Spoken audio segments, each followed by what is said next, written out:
And I remember Evelyn and I sitting, I think it was our freshman year, Evie, did we make it to the Final Four? Yeah. And we got annihilated. Sophomore year, we got killed. It was awful. I'm sitting there crying on the bench. She told me to stop crying, stop being a baby, that we'll be back. And I'm like, yeah, right. How is this going to happen? And then my senior year, we just had the feel that, you know, we went to Puerto Rico, we had the feeling, we came back on the plane, they said we were #1.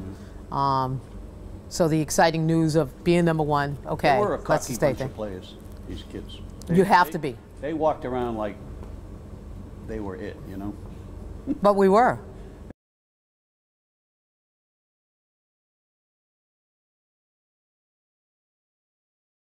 How I got involved in sports was I was probably 5th or 6th grade, and my brothers played sports at the park all the time with their friends at St. Joseph's School. I went to a Catholic school. And at one time, I was always watching, and then one day they were short a player, and they kind of said, all right, we'll take her. So that's how I started playing, and then every day I would go, and then I'd be able to play with my brothers and sisters. That's where I learned most of the sports, and we'd play anything. It became wiffle ball, any piece of equipment you find, we played kick the can, any kind of game, an activity. And we played all day. I'm one of 26 grandchildren in my mother's side of the family, so when we had family events, we always went down the park and played. We had no video games. We had 4 channels on my TV with aluminum foil on the rabbit ears. On a good day, you could catch the Bruins on Channel 38. I don't know what that is. So we had nothing to keep us occupied except sports. I was raised in Concord, Mass. I played sports all through high school, soccer, basketball, and softball. Basketball was my favorite because I was more interactive with people. There was a rich tradition of basketball in Douglas where I went to high school, so it was, when I played, it was very successful, so you really had to work to get on the team. And like Evelyn, in 1982, when both Evelyn and I graduated, there were no state tournaments in the state of Massachusetts, the only time in the history of the world. There was no money to hold a state tournament, so Evelyn and I ended our career in high school the highest we could. I was a Division Central Mass champion, but we never played in the states, so we never knew I could have been a state champion. Evelyn could have been a state champion. From my younger years, I played at the rec leagues in Salem. I grew up in Salem. I have 5 brothers, and so they always needed a 6th person to play, so I was always the 6th one. So I started playing with my brothers, and my dad was a well-known athlete in Salem, so he got us going. He used to referee, and I used to go to the games and be like a little gym rat and just be at every game.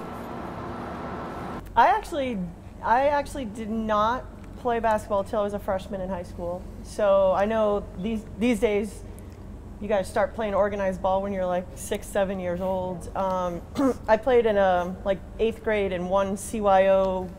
We did like an overnight, all kinds of sports, and I just enjoyed it. But yeah, I didn't pick up a ball really until I was a freshman in high school. So I got a late start. When I was in high school, my brother was really sick with cancer. He was young, my older brother, but he was very young. And honestly, I think I used basketball to, this sounds bad, but to kind of get out of the house. It was just a way to escape, I think. So I kind of just dove right in, and it became my passion.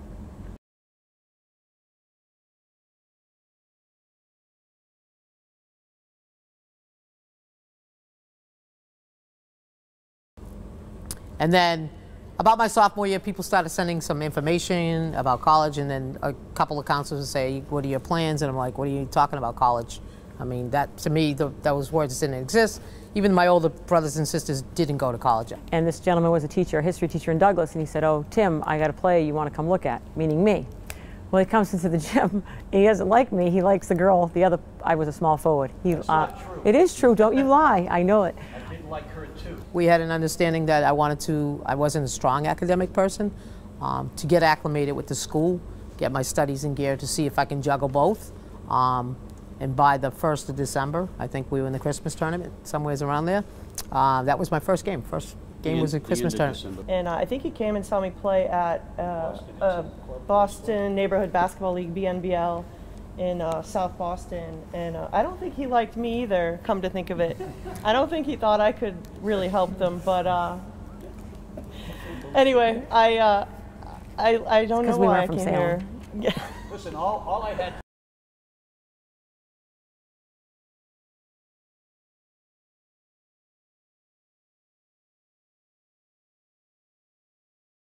And we used to play Bentley. We used to play Harvard. We used to play Merrimack, and we'd kill them. We'd beat them, you know. So there was a lot of talented girls on our team, and we were very fortunate all to play together and, you know, be so successful. We didn't have any drama team-wise, and that's a huge part of why we were so successful, I think.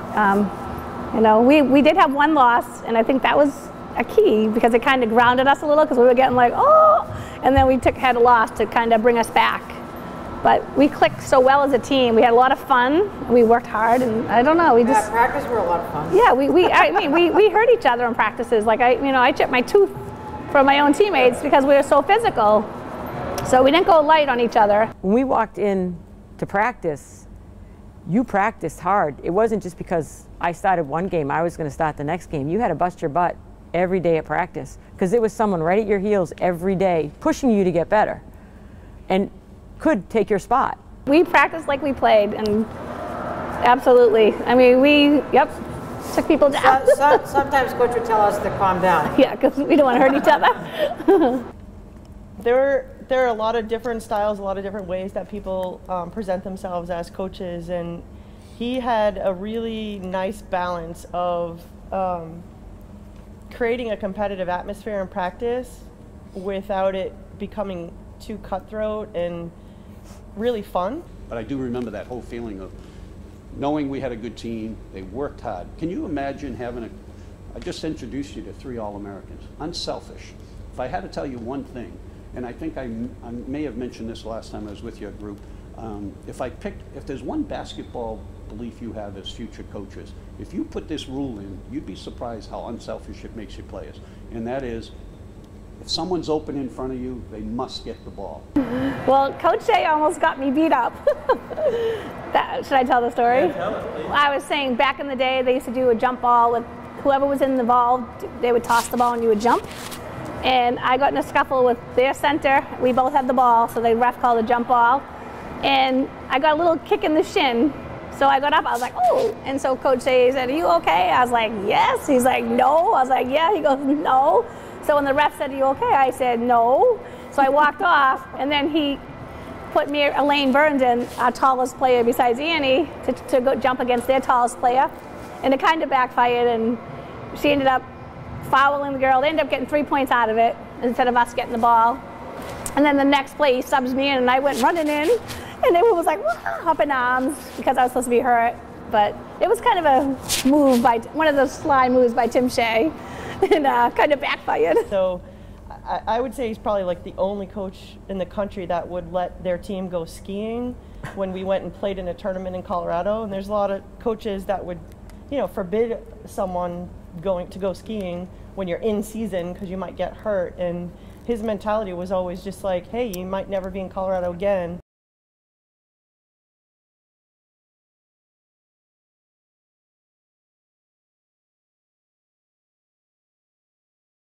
Mary led by example, and we used to call Mary the mother hen because she would just be the one that rescued everybody, and anytime anyone was in trouble, Mary would be the one that would kind of take care of things. But as a player, she was just really gutsy.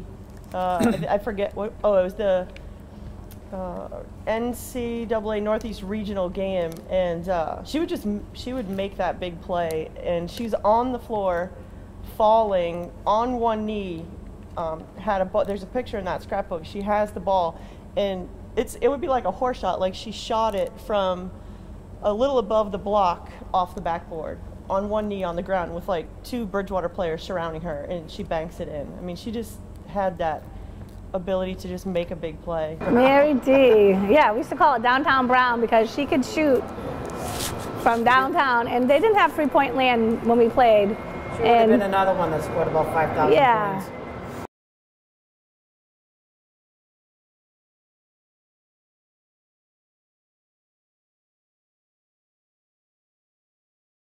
Evie was a great player. She's by far the best player I've ever seen. I still watch basketball all the time. It's a different game now, than when we played. Her shot was so unorthodox. It was, if you've ever can see a video watching her shot, impossible to defend. And just the wrinkles that she had when she would do a layup, rebounding, the no-look passes, like she said, you get it off the back of the head, you would get it off the back of the head. And when I was a forward, so I'd run the floor with her, and she'd look one way and it'd go behind the back to me. And she saw the court well. She just made everyone around her better. She was unselfish, and she was really fun to play with too. And she never got down on you if you made a mistake. She was always like, "Come on, let's go." She was really Always encouraging. yeah. She was really fun to play with. Politically correct, but we'd all be like dying in practice, sweating, and this is like in good fun, but it looked like she wasn't working hard. And then one day we're like in a discussion, she's like, "No, I don't sweat. I really don't sweat." And it was true. She would be busting her butt, and we're like, "Why doesn't she sweat?"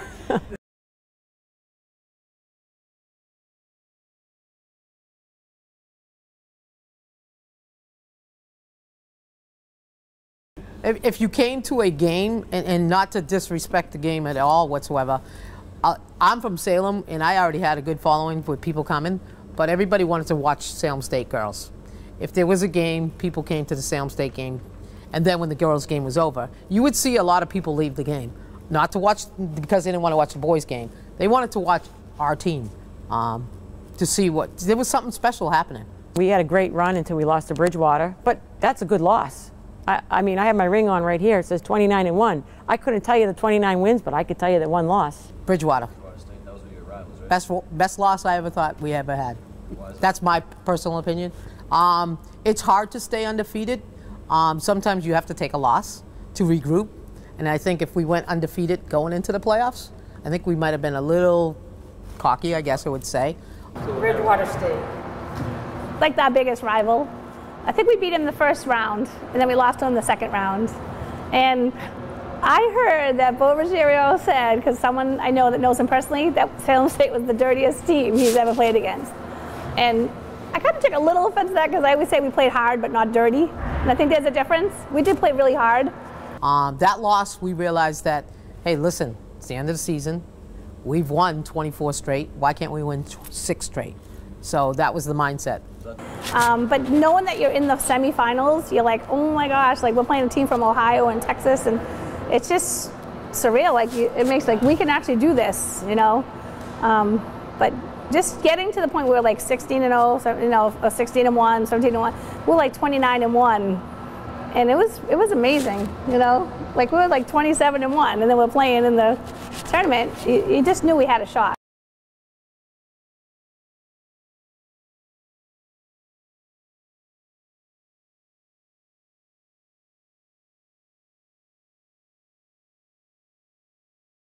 Playing here was huge. Yeah, we had a huge following. Her parents were the best fans ever, but we had such a following. And like you said, I think being home was actually a really key to winning too. And when they say there were no seats in the stands, it was standing. It was roped off. People were standing all on the end lines. People were up there. People were up on that heating duct thing, all up there with no barriers. Just walk. It was crazy, and you walked in the gym. It was just electrifying. All our fans that support us the whole year were just, the place was rocking, and it was just the atmosphere. You couldn't fit another person in the gym.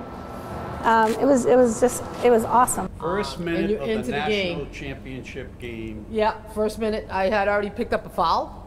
got I a already picked up a foul, foul or and a then this girl was going in for a breakaway, and I said, I'm gonna swat that girl, and I did.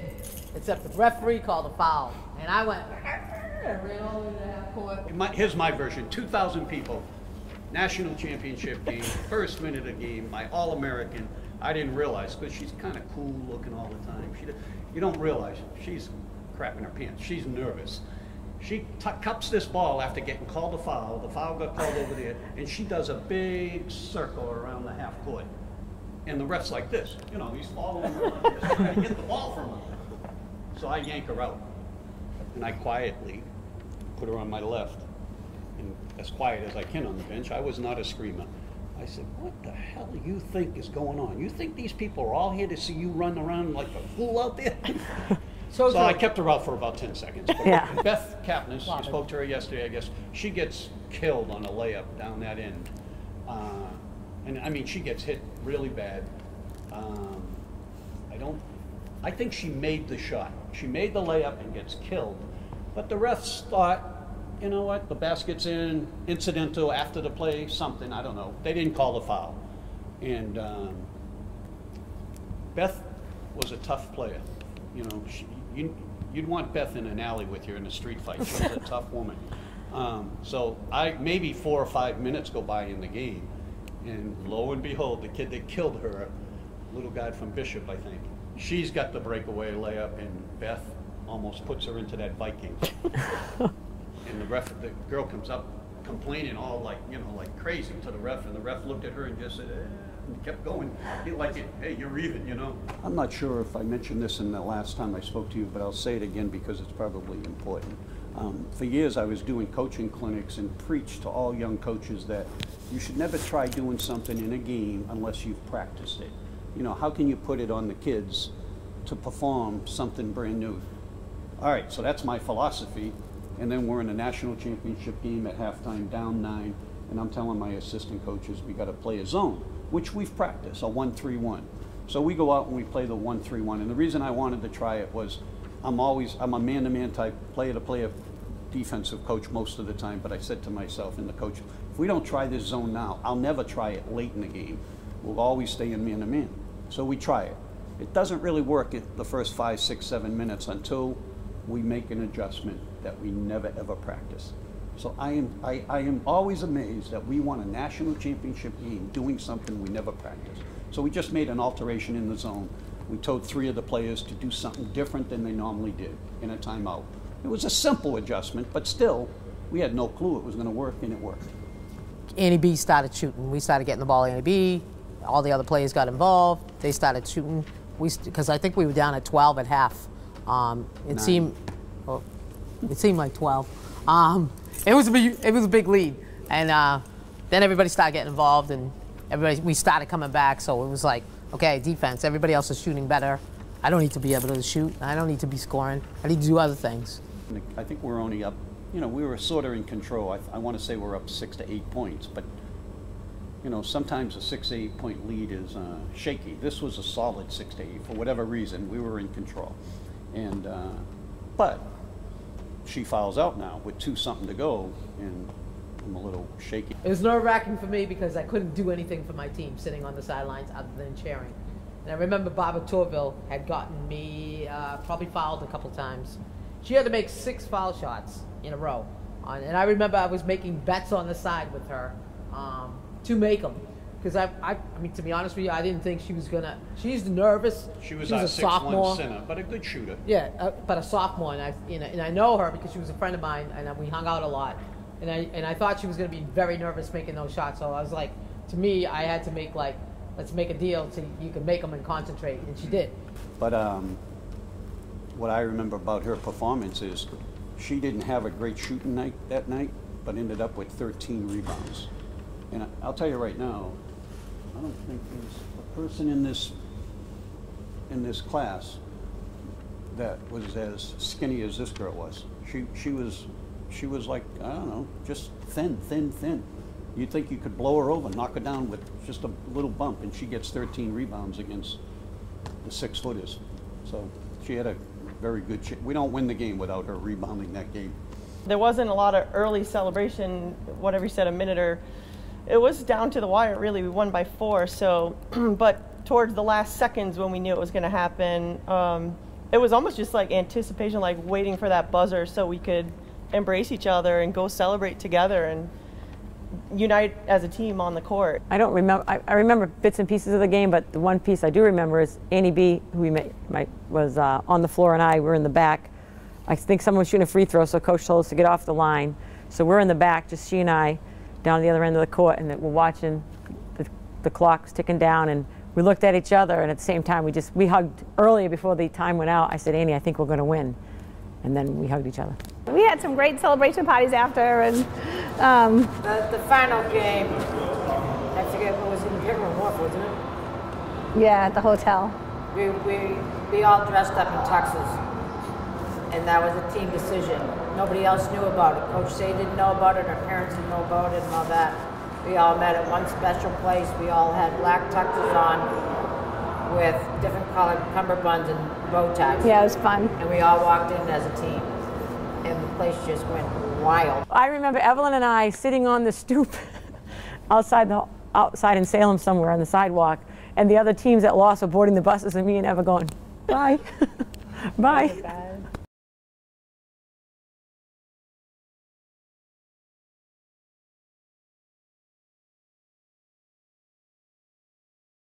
So being on the national championship team was awesome because we're just 18, 19, 20, 21-year-old kids playing something we love, and we don't know. You know, looking back, we say, oh my God, what a feat that was. But, you know, you're kids, you don't know. And It's just a game. we're just out there playing the sport we love with kids we love for a coach we love. And hey, we win, it's great. It's because we were a family. We care about each other. We're still in touch. We can call each other 5 months from now and start laughing about 30 years ago. Oh yeah, Final Four? There used to be a banner for the Final Four somewhere there, after chronological order, whenever it happened. And it used to be like those other white ones for the Final Fours, except it said National Championship. So it was that size. Oh. For about 5 years, I would estimate, until the group, funny how they don't remember this, until the group Oh, we finally- complained it was too small. Yeah, they finally got to me. They kept putting the pressure on me. Coach, that's just like nothing. It's just one banner with all those other ones. We need something special. So that banner didn't get put up there until 5 or 6 years after they won it. And Oh. I think the other one, if you're ever in Naples, Florida, there's a bar room called Foxborough's down there where they play all the Boston sports games on TV. He must have brought it. And I think it's hanging in that bar in Naples, What? Florida. Our How? the little one? I think so.